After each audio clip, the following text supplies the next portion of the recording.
Hey, Shalom Akim, Shalom, Shalom, all praises, glory, and honor to Yahweh, Ba'ashem, Yahushai, Ba'ashem, Akakwadash. Double honors to the apostles and the others who are at Millstone for teaching us his truth and citations. To the sincere Akim and Akwatim and listen. And may the blessing of election be upon your house. Excuse me. My name is Brother Okwai. I'm back in here with another Quake and Lord's Wills. Always an edifying lesson, a little bit of exhortation today. I just wanted to cover this this sentiment of composure, the importance of composure, because sometimes we go through things that aren't always comfortable, like a good majority of the time, because we're in a house of mourning, right? But there's a lot of these things that we go through, as the scriptures talk about, no chastening seemeth grievous or joyous, right? It's not a joy to go through, chastening or uncomfortable situations, but it yieldeth the peaceable fruit, to roughly paraphrase, right? So I kind of just wanted to discuss this idea of composure, and just to show some of the an example of that, exemplified, right? And how we can apply it to ourselves too, because sometimes we go through things, like I said earlier, not always feel good in the moment, right? So what is composure? Like, what does that mean? Like, require, what does that mean? Okay, so let me get the word in the etymology here. Just bear with me on this. Let me just look this up. Just bear with me. Composure.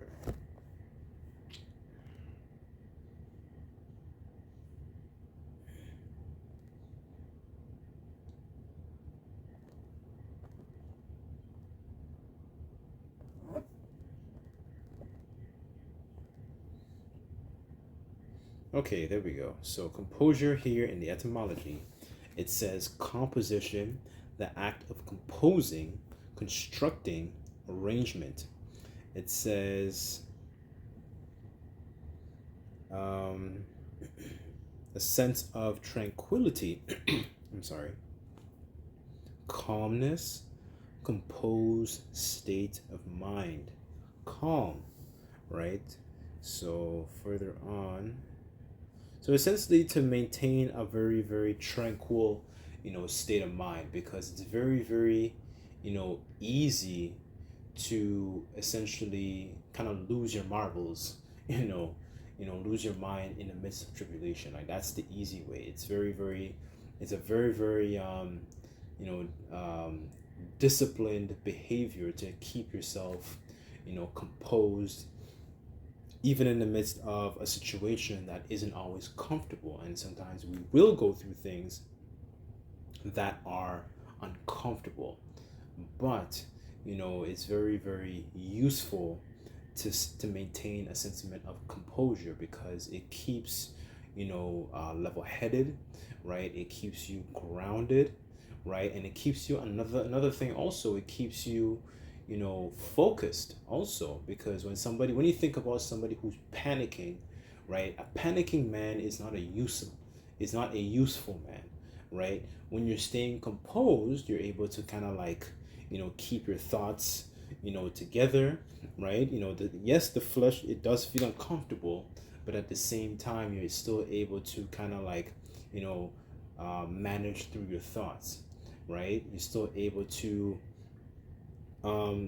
essentially feed off of that bread of understanding, because that's what's helping us to stay composed in the midst of that tribulation, of that uncomfortable situations, those uncomfortable situations, right? So let me start off here in the book of Sirach. Just bear with me on that, since I mentioned it's the utilizing of the scriptures that helps to keep us composed, right? Because this is Sirach 15 verse 3, and it says, with the bread of understanding shall she feed him, and give him the water of wisdom to drink.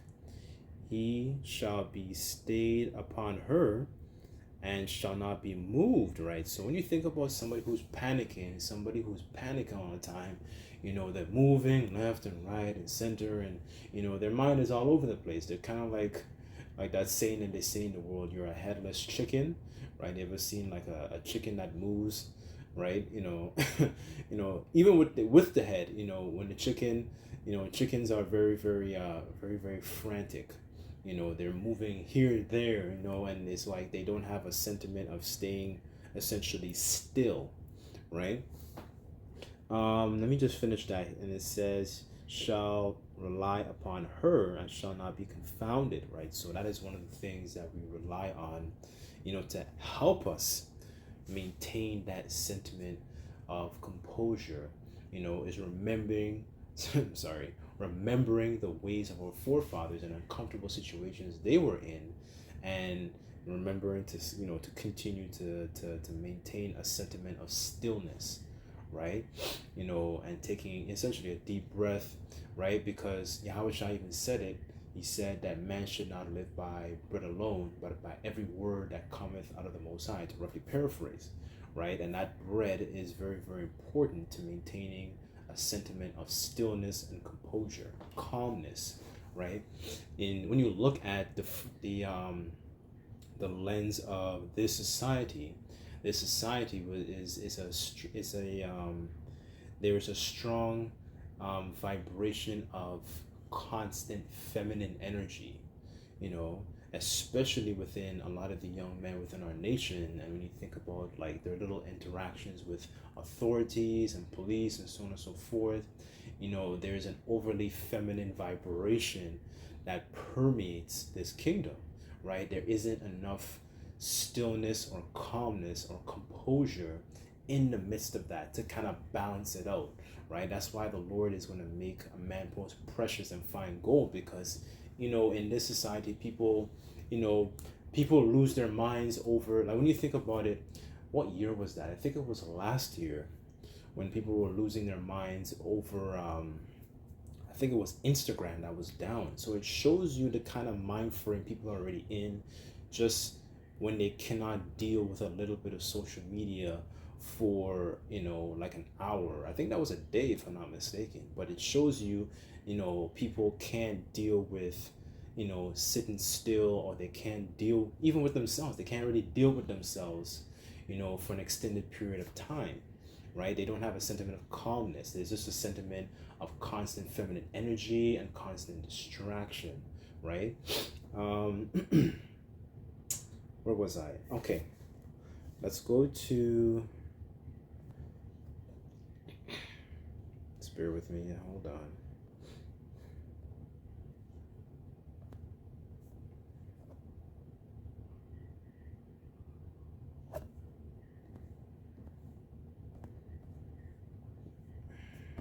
Just bear with me 1 second.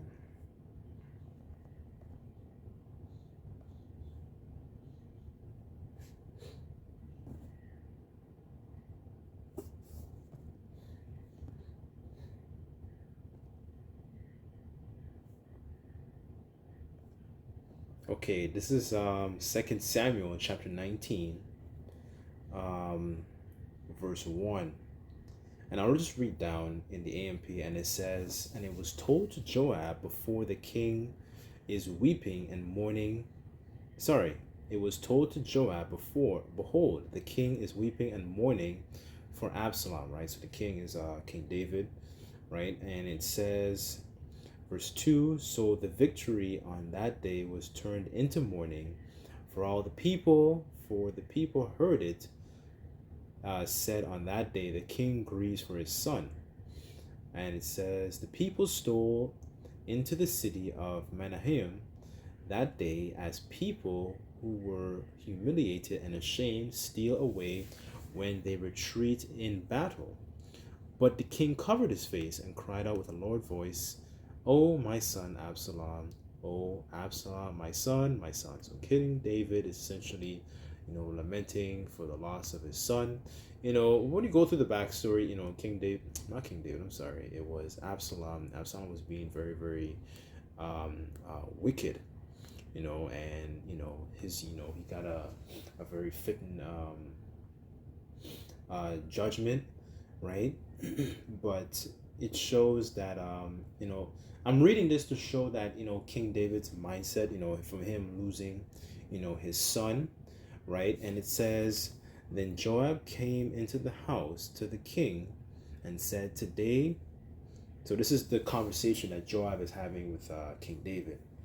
And it says, today you have put all your servants to shame, who this day have saved your life and the lives of your sons and your daughters and the lives of your wives and concubines.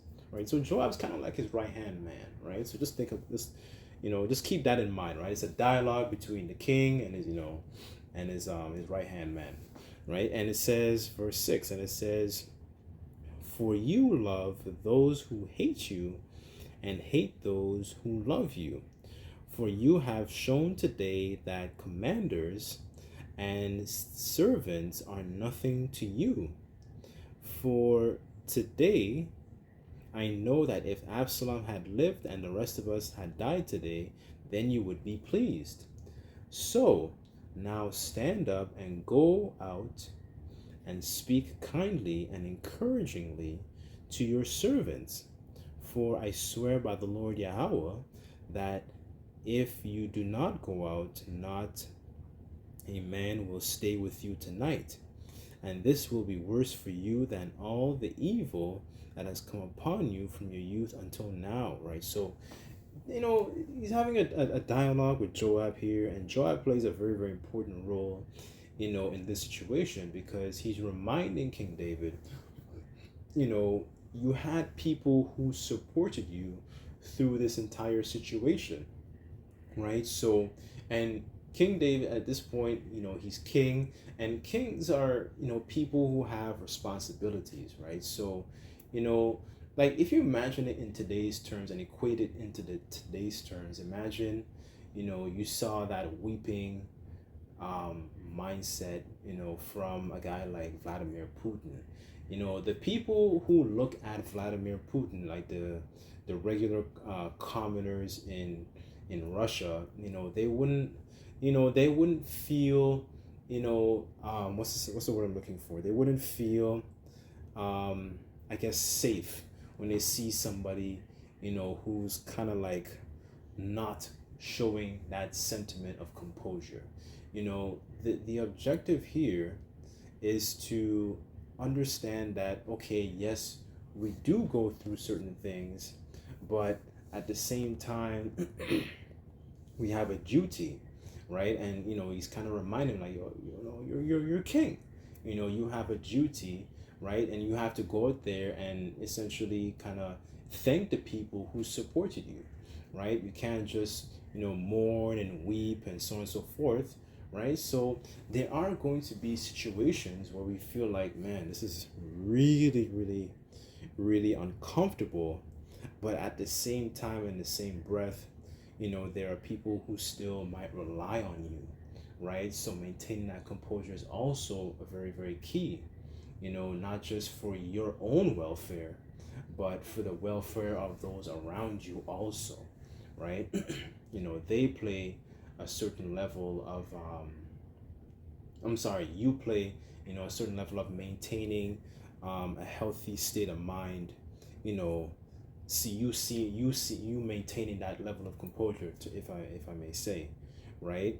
It's a good it's a very healthy trait in a leader, right? You don't want to see a leader who's like constantly like bugging out and so on and so forth, right? Then you're gonna lose it's gonna dim the morale of the people, right? It's gonna dim the morale of the people who are below him, right? So that's what Joab was kind of like reminding him of.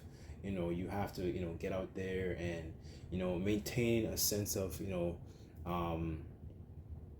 of tranquility, right? Despite the fact, okay, yes, he was going through something uncomfortable, right? So, because if we panicked all the time for everything that we experience, we would be useless. We would be useless to those who are constantly around us, right?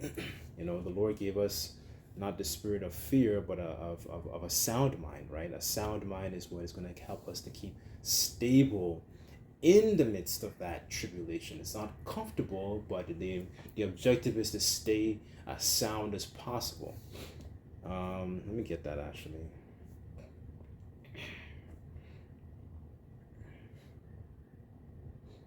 Oh, let me get this in the AMP. Hold on. Okay, this is 2 Timothy 1 verse 7. For this says, Your Yahweh Bashin Shai did not give us the spirit of timidity or cowardice or fear, but he has given us a spirit of power and of love and a sound judgment and personal discipline, abilities that result in a calm, well balanced mind and self-control, right? So that's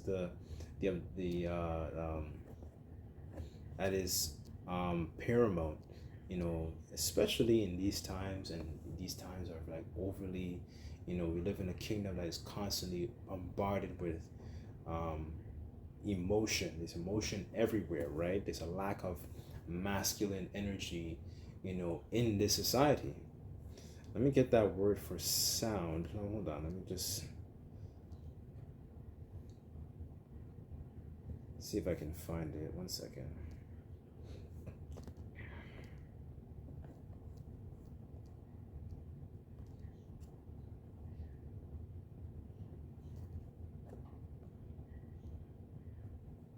Let's see what that says. Strong's G 4995. Sophronismas. So it says sophronismas.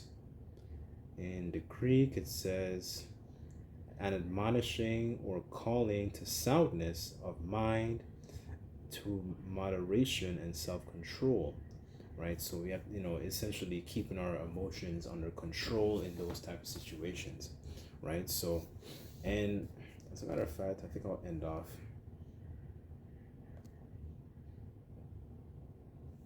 One second.